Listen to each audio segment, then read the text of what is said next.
Now, I know you've done density problems before. Last night, I just helped my daughter, and she's in the 7th grade, and she was doing density problems like the one we have up here. So I know you've seen density before. The very first problem here, what is the density of carbon monoxide gas if 0.196 grams occupies a volume at 100 milliliters?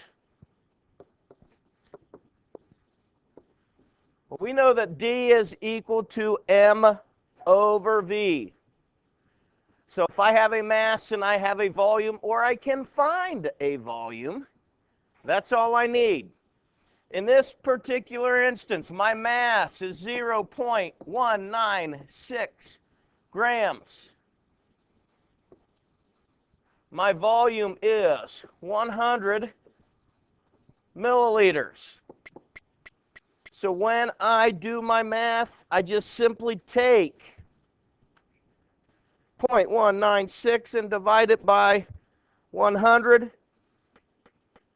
and I come up with a value of 0.00196. Now, I have to determine number of significant figures. Okay? I need correct sig figs. I look right here. That number right there has 3 sig figs. I look right here. This number right here has 1 sig fig.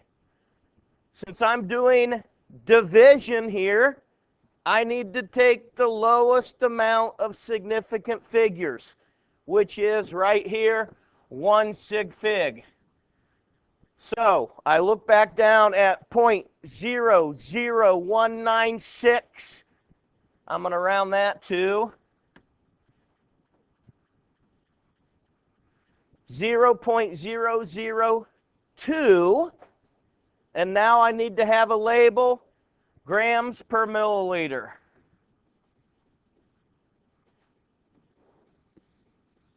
Once I get done with that, I put it in a box, so it's always nice and easy for Mr. Braun to find your final answer on your paper.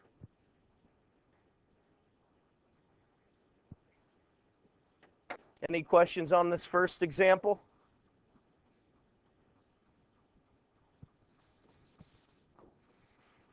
Okay. Second example is an irregularly shaped stone was lowered into a graduated cylinder holding a volume of water equal to 2 milliliters. The height of the water rose to 7 milliliters. If the mass of the stone was 25 grams, what is its density? Well, this one, ladies and gents, is a water displacement problem. So, I have an irregular object. I have an irregular object that I need to measure the volume of, so I use water displacement to do so. My density, once again, is mass divided by volume. My mass, 25 grams, has 2 sig figs to it. My volume, well, my water started at 2, and it rose up to 7 milliliters. So to me, that is 5 milliliters is how much water was displaced by the rock. 25 divided by 5 is 5. How many sig figs do I need? I'm doing division, so I take the lowest one. Here's 2, here's 1, here's 1. I have 1 sig fig there. My volume is, my density is 5 grams per milliliter.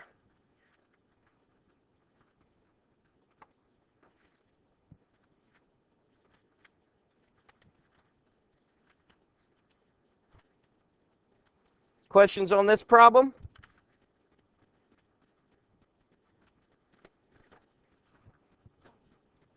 Okay.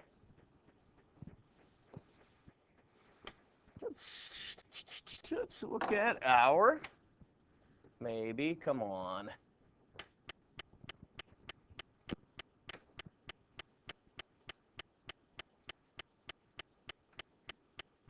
Third problem. Our third problem states that you have a lead ball with a mass of 420 grams. The density of the lead is 10.5 grams per centimeter cubed. What is the volume of the ball? Well, by knowing my equations,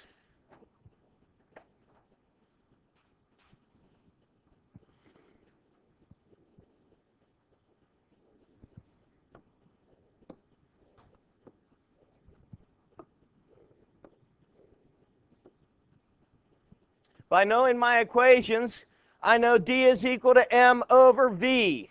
So V is equal to M over D as I manipulate my equations. Okay? V is equal to M over D. What is my mass? My mass is 420 grams. What is my volume? Well, I don't have volume. What is my density? 10.5 grams per centimeter cubed. When I do my math, 420 divided by 10.5 gives me a value of 40. Go back and look once again. I'm doing multiplication. I'm doing division here. So I look at my least amount of sig figs. Here is 3 sig figs. Here is 2 sig figs. So I'm going to go with 2 sig figs. So I have to signify that that 0 is a significant value, a significant digit. I can do that in 2 ways. I can put a decimal behind it, or I could put a bar on top of it. Usually when I do so, I'll just put a decimal behind it. I look, my grams cancel, so my label for volume is cubic centimeters. So the volume of that ball is 40 cubic centimeters.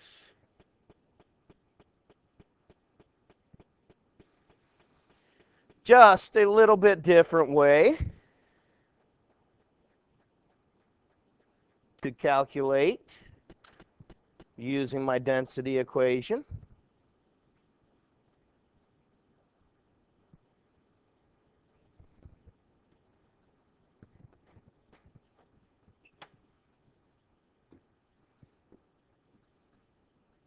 Now here is my fourth example.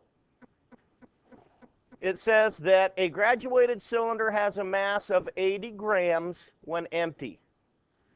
When 20 milliliters of water is added, the graduated cylinder has a mass of 100 grams.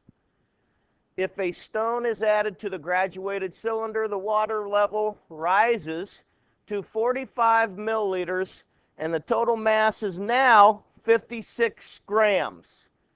What is the density of the stone? So I need to do a little bit of addition and subtraction for this particular one.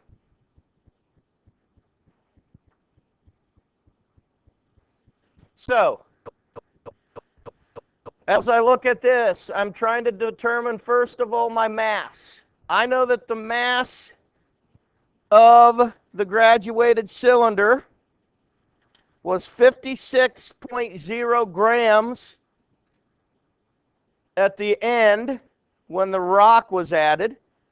It was 100 grams with 20 milliliters of water. So D equals M over V. 156 minus 100, that lets me believe that I got 56 grams that rock is.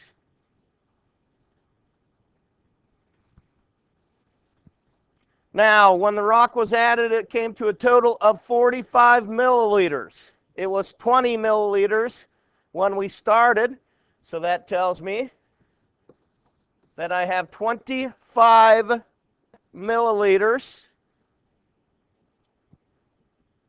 when I do my math. 56 divided by 25, it's going to be a little bit over 2, just guesstimating. 2.24. Now I go back and I look at my significant figures. 20 point has 2 sig figs, 100 point has 3 sig figs, 45 is 2, 56 is 156 is 3. So my lowest number of significant digits are 2 sig figs. So I change it to 2 significant digits. I add my label. Final answer, 2.2 grams per milliliter.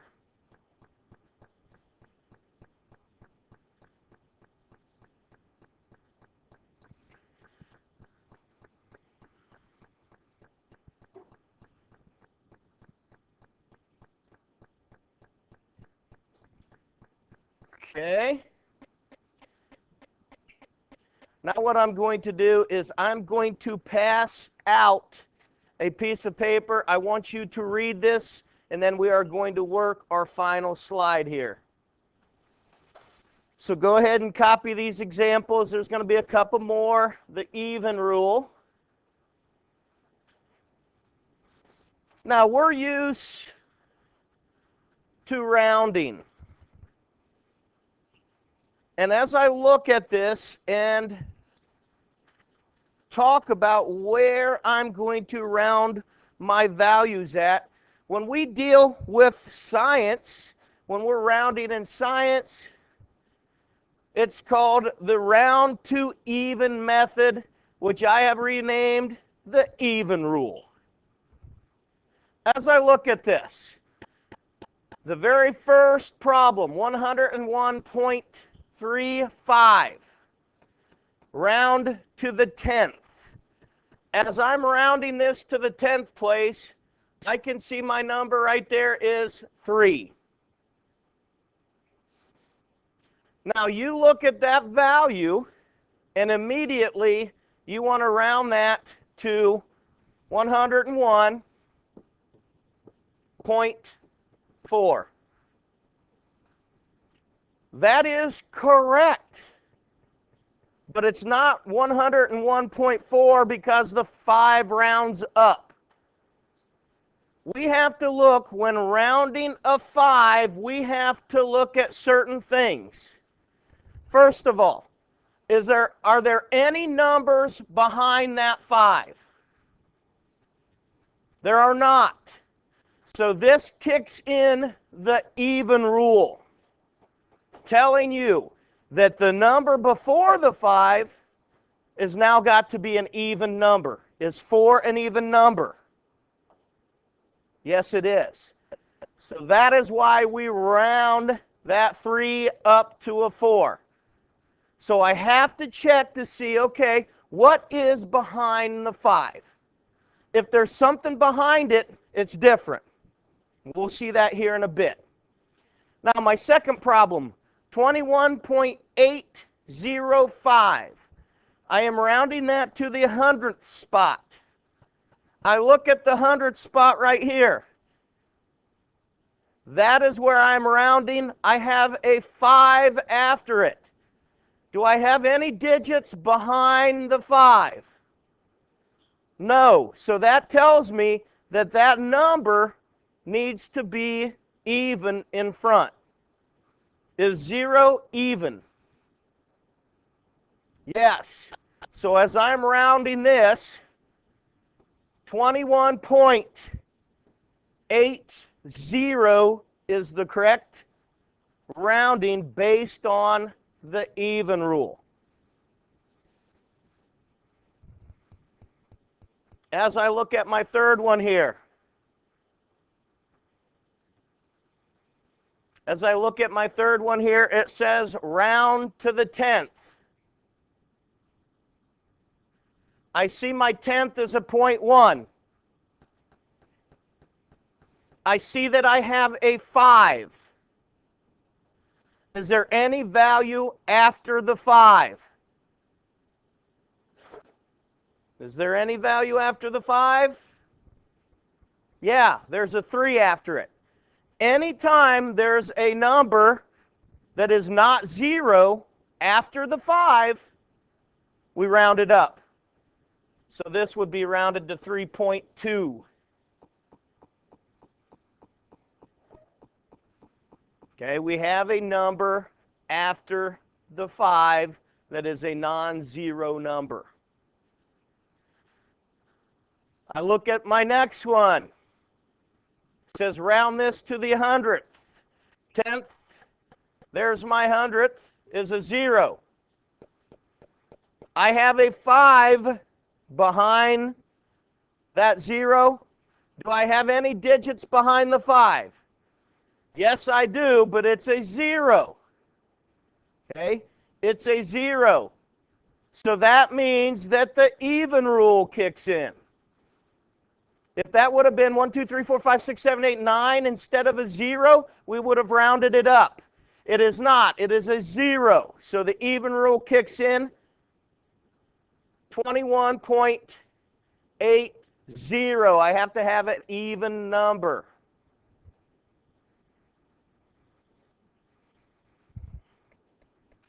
My final problem, 12.2513. 12.2513 round to the 10th. I see my 10th. It's right there. It's a 2. I see my value to round is a 5. Do I have non-zero numbers after the 5? Yes, I do. So that rounds it up. 12.3.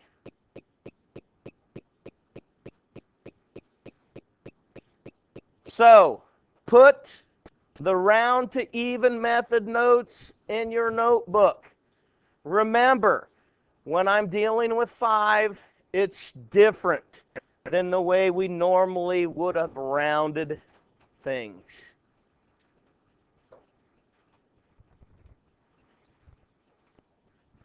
Fletcher was talking about, let's say, this one was 12.3513. Is that what you mean there?